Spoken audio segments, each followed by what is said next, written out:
ওয়ালাইকুম রাহমাতুল্লাহি ওয়া বারাকাতুহু। আলোচনা করব বই পড়ার গুরুত্ব নিয়ে।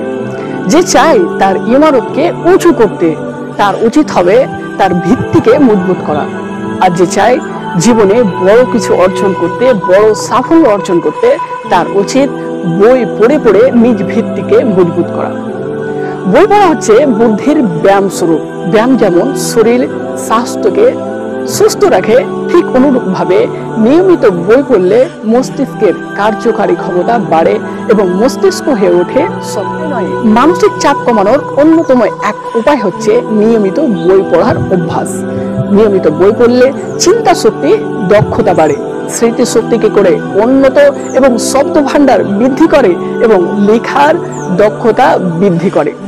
শুধু তাই নয়, একটি ভালো বই মনে প্রাণে মানসিক প্রশান্তি আনে। তাই আমাদের সালাফগণ বই পড়ার প্রতি এবং বই ক্রয় করার প্রতি অনেক গুরুত্ব দিতেন।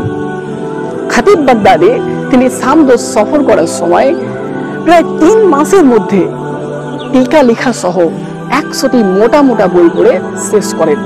শেখ আহমদ হাজার, যিনি কিতাবকে খুব ভালোবাসতেন, তিনি এক জায়গায় দেখলেন যে কিতাব বিক্রি হচ্ছে, কিন্তু তার কাছে কোনো টাকা বা দিরহাম বা কোনো টাকা ছিল না। তিনি তার লিবাস বা পোশাকের কিছু অংশ বিক্রি করে তিনি কিতাবটাকে খরিদ করেছিলেন। তাই আমাদের উচিত হবে, যারা ফেসবুকে, ইউটিউবে বা টুইটারে ঘন্টার পর ঘন্টা সময় অপচয় করি, অযথা সময়কে নষ্ট করি, তাদের উচিত হবে বই ক্রয় করা এবং বই নিয়মিত পড়ার অভ্যাস গড়ে তোলা। আমাদের উত্তম সঙ্গী হচ্ছে আমাদের কিতাব বা বই।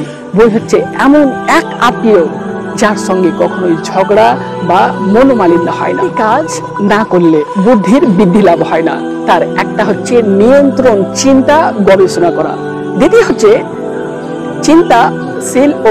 চিন্তাশীলদের লিখিত বই পুস্তক নিয়মিত পড়া এবং আপনার অভিজ্ঞতা লাভের সময় সজাগ বা সচেতন থাকা।